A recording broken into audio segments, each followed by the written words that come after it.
tạo tao hai tao có nhiều duyên tai lo đi chiều chiều mình lo tông kiếm chủ nhẹ chiều ôi câu chuyện buồn như chẳng mẹ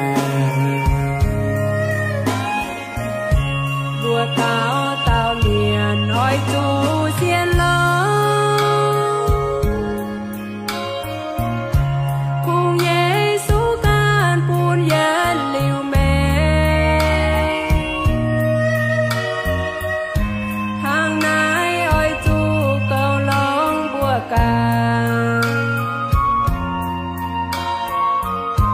Giêsu anh tai bùa chiều tu giờ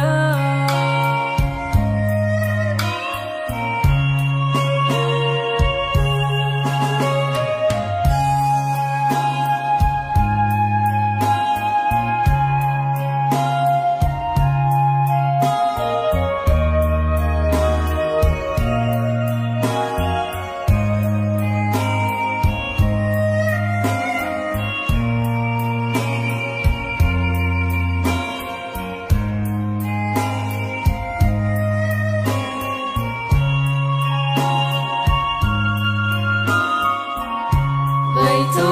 tên hông ham búa tao tao hai tao cõi hiếu doan tai lo ni chiều chiều mình lo tông kiếm chủ ni chiều ơi cầu tiền bùa nhí chẳng mẹ mùa tao tao miền ôi chú xiên lớn cùng Giêsu can cùng giờ liu mẹ hàng nay ôi chú cầu lòng bùa ca Giêsu anh tai bùa chiều tu giờ